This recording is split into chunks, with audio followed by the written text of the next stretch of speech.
राम राम जी सबको। आपका दिन मंगलमय हो। ईश्वर से कामना करती हूँ आप हमेशा खुश और स्वस्थ रहें। तो जैसे कि जितनी खुद को नॉलेज है डेली शेयर कर रही हूँ, आपको बता देना चाहती हूँ जितने उपाय आपको बता रही हूँ सब आजमाए हुए हैं और 100% रिज़ल्ट हैं इनके। तो आपसे निवेदन है, यदि इनमें से जो कोई उपाय आपको कोई तकलीफ़ है तो आप आज़मा के ज़रूर देखें और आप पाएंगे पहले टाइम से ही आपको बहुत ज़्यादा फ़र्क मिलेगा। जैसा परहेज़ बताया है, जो चीज़ करनी है नहीं करनी है पूरा अच्छे से सुन के फिर ही आज़माएं। और जैसे जो जिन मरीज़ों को नहीं अपनाना वो ना अपनाएं। तो सारी चीज़ों को ध्यान में रखते हुए आप यदि ये उपयोग करेंगे तो आप पाएंगे कि आपको बहुत ज़्यादा 100% ही मान के चलिए आपको रिज़ल्ट मिलेगा। रोज़ की तरह आजमाया हुआ नुस्खा और नई जानकारी के साथ आज हम बात करेंगे बच्चों में दांत आना। तो वो दांत आने पे क्या क्या तकलीफ़ हो सकती है बच्चे को और हम कैसे उसका उपचार कर सकते हैं जिससे बच्चे को तकलीफ़ कम हो। तो बच्चे में जब दांत आते हैं ये 8 महीने से 12 महीने तक का समय होता है। इसमें कई बार देखने को मिला है बच्चा जब 4 से 5 महीने का होता है तो उसको दस्त लगते हैं।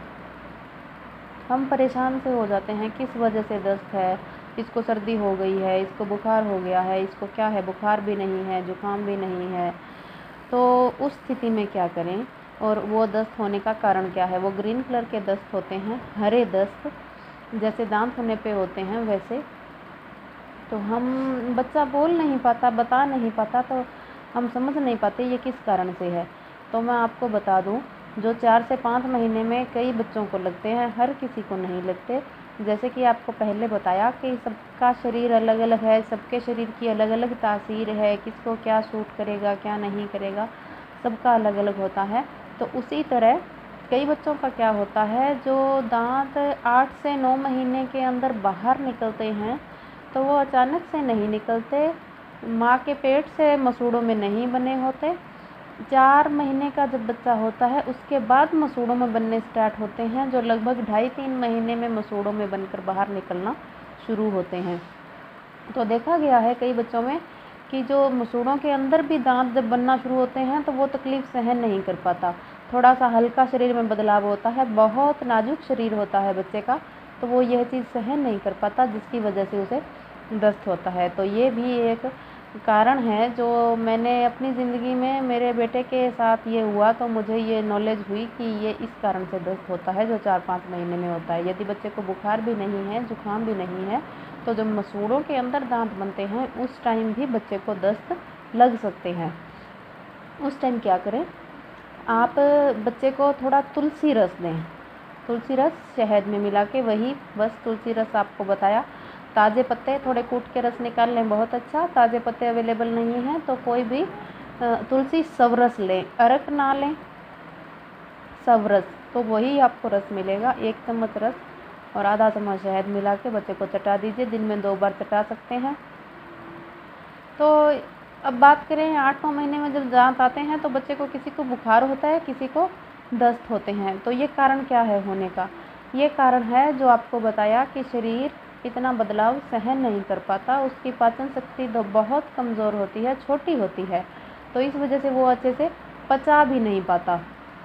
शरीर में हल्का बदलाव हुआ, उसका खाया पिया पचा नहीं तो उसकी वजह से उसे दस्त हुए, थोड़ा शरीर में तकलीफ़ हुई। और पचाने की बात आई तो लीवर की बात आई, अच्छे से नहीं पचाया तो किसी को दस्त लगा, किसी का लीवर दबाव में आया तो बुखार हो गया। यही 2 कारण हैं बच्चों में दांत आने पे दस्त और बुखार होने के। तो इसमें हम क्या उपचार कर सकते हैं, इसमें हम बच्चे की पाचन शक्ति बढ़ाने के लिए आप यदि उसको हाजमा सही करना चाहें तो एक तो बनी बनाई दवाई मैंने इस्तेमाल की थी, अरविंदा सब नाम से आती है। उसके ऊपर डोज सारी दी है, कितने महीने बच्चे को कितनी बूंद कितने पानी में देनी है आप पढ़कर दे सकते हैं। दूसरा, तुलसी रस तो देना ही देना है।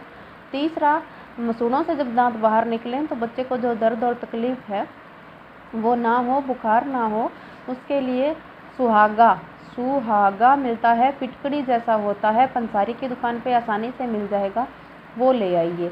उसको तवे पे भूनना है, तवे पे भूनेंगे, टाइम लगेगा, पहले उसका पानी जलेगा, वो पानी जलेगा तो पतला हो जाएगा, फैल जाएगा, उसके बाद में जैसे पताशा होता है हल्का, वैसा वो उसका बसम बन जाएगी सुहागे की। तो उस बसम को आप पीस के कपड़े छान करके डब्बी में भर लीजिए। एक चुटकी बसम 3-4 बूंद शहद में मिलाएंगे और उसकी मसूड़ों पे मसाज दे देंगे अंगुली से बच्चे को, तो उससे उसके दांत निकलने में बहुत आसानी रहेगी।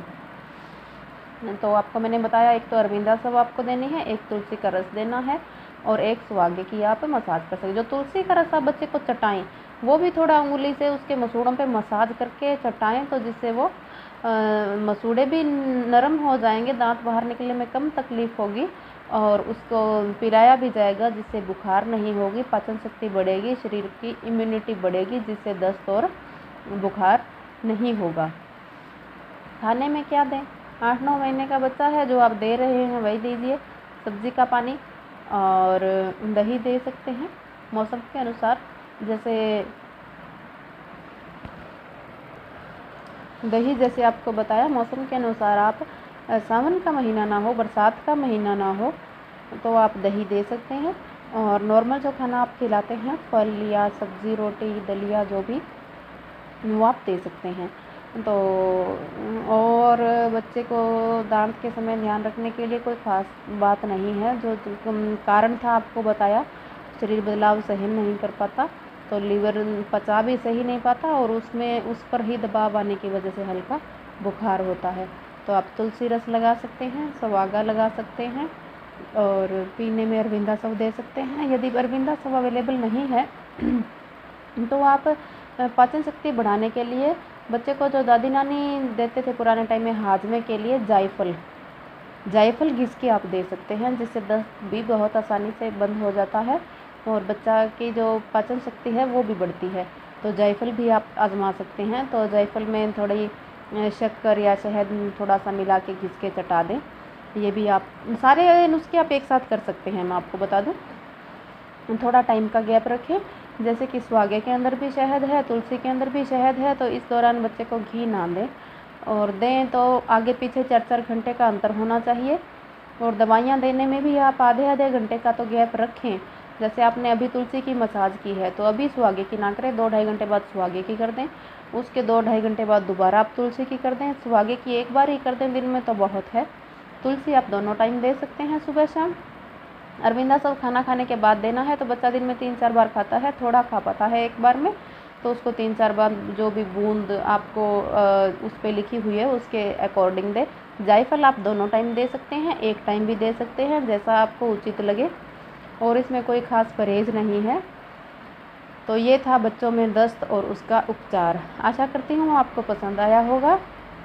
चैनल को सब्सक्राइब और शेयर करना ना भूलें, बेल आइकन दबाएं, और आपकी सपोर्ट मेरे को बहुत अच्छी लगी। आगे भी ऐसे ही मुझे सपोर्ट करते रहिए।